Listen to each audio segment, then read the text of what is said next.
Faut être curieux sur des cultures qui sont pas la tienne, parce que tu dois tout le temps voyager et découvrir et apprendre des choses sur des mondes qui sont pas les mondes auxquels tu appartiens.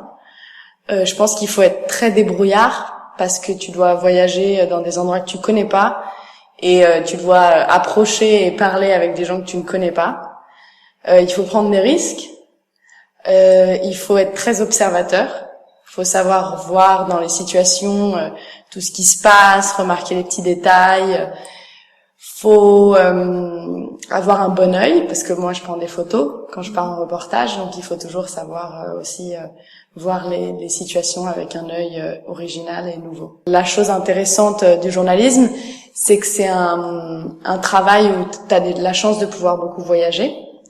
Après, c'est un travail du coup qui est pas tout le temps pareil, donc qui peut changer du jour au lendemain, et il peut y avoir un aspect plus instable si t'es en freelance, par exemple. Si t'es en freelance, ça veut dire que tu es payé que au moment des reportages. Donc si t'es en freelance, c'est plus instable. Je pense que quand on vient du Médoc, déjà il faut commencer à écrire des choses sur le monde qui est autour de toi. Justement en apportant un œil nouveau, et ce que je disais, en ayant vraiment les yeux ouverts sur des choses qui sont intéressantes. Il faut beaucoup. Aujourd'hui, avec Internet, tu peux beaucoup lire sur le monde, donc il faut savoir s'informer sur le monde.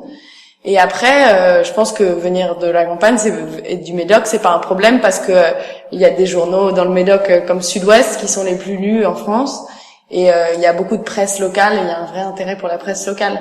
Et c'est en commençant justement dans un journal local, en ayant de l'expérience dans un journal local, qu'après on peut travailler pour un journal national, et après pouvoir évoluer plus loin, quoi. Et surtout quand tu rentres de reportage, quand tu as vu quelque chose de très intéressant, tu t'assois et tu te dis mais qu'est-ce que je vais écrire, par quoi je vais commencer, par quoi je vais finir.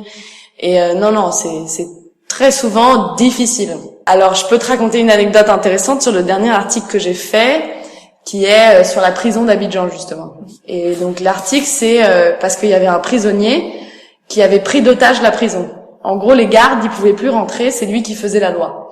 Donc il avait demandé à d'autres prisonniers d'être ses lieutenants, et il gardait la prison des gardes sans que personne ne puisse rentrer ou sortir.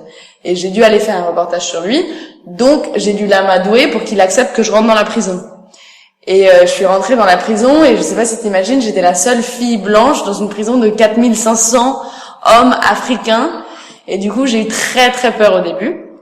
Et après, peu à peu, ils m'ont accepté. Lui, il m'a pris sous son aile, donc il me protégeait, donc je savais qu'il pouvait rien m'arriver. Mais c'était assez dangereux, parce que j'étais avec des criminels. Tu leur demandes, et toi, pourquoi t'es en prison? Ah, parce que j'ai tué 3 personnes. Moi, parce que j'ai braqué une banque. Et du coup, j'avais un peu peur au début, et au fur et à mesure, j'étais assez à l'aise là-bas. Et j'ai écrit tout le reportage. Et le jour où je l'ai rendu au journal, Yakou, qui était le prisonnier en question, qui gérait la prison, il a été tué par les gardes.